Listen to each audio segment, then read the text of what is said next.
गारपीटग्रस्त शेतकऱ्यांच्या प्रश्नाबाबत गृहनिर्माण राज्यमंत्री सचिन अहिर यांच्याशी बातचीत केली आमची प्रतिनिधी प्राजक्ता पोळीने। आपल्याबरोबर सचिन अहिरजी आहेत। सचिन अहिरजी, एवढ्या महाराष्ट्रामध्ये गारपिटीचं नुकसान झालंय, काय सांगाल एकंदरीतच सरकारकडून? परिस्थिती आहे आणि दुष्काळाची परिस्थिती तशी या जिल्ह्यामध्ये देखील तरी एकंदरीत परिस्थिती आणि शेतकऱ्यांची एक हवादिल झालेला आहे। अशावेळी राज्य शासनाच्या माध्यमातून स्वतः मुख्यमंत्री महोदय, उपमुख्यमंत्री महोदय हे पाहणी करतायत। देशाचे आमचे नेते आदरणीय पवार साहेबांनी देखील पाहणी केलेली आहे आणि केंद्र सरकारची देखील टीम आज उद्यामध्ये रवाना झालेली आहे। या सर्व गोष्टीची पाहणी केल्यानंतर एकंदरीत नुकसान किती झालेलं आहे आणि काय त्यातली नुकसान भरपाई आपल्याला शेतकऱ्यांना मिळून द्यायची आहे या बाबतीत लगेच 1-2 दिवसामध्ये कॅबिनेटची बैठक लावली जाणार आहे।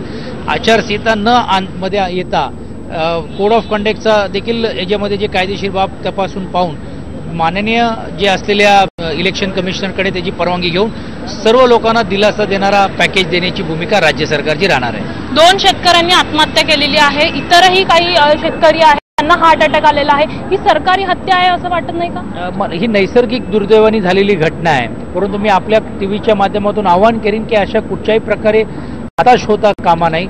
दुष्काळाची परिस्थिती आपण एवढे सामोरे जात असताना देखील राज्य सरकारने त्यातून बाहेर काढण्याची भूमिका घेतली।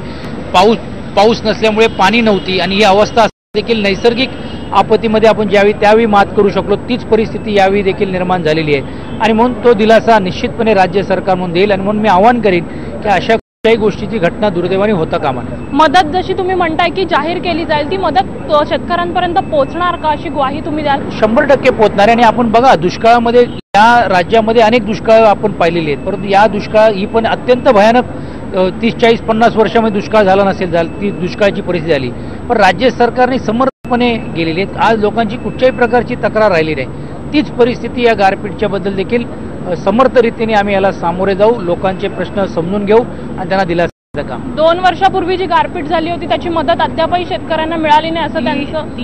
ती गारपीट जी आहे ती एका विभागापुरती होती, एक किरकोळ बाब होती, परंतु आज ही जी घडलेली आहे संपूर्ण अनेक 24 जिल्ह्यामध्ये याचा फरक पडलेला आहे आणि म्हणून त्याची तुलना करता येणार नाही। त्यावेळी देखील ती मदत झाली होती, परंतु ही गोष्ट पण खरी आहे की ती मदत कमी होती। अशी भूमिका आज ठेवताच येणार नाही, कारण ही संपूर्ण 24 जिल्ह्याचा विषय। कॅमेरामॅन अजय क्षीरसागरसह प्राजक्ता पोळ, मी मराठी न्यूज, मुंबई। आता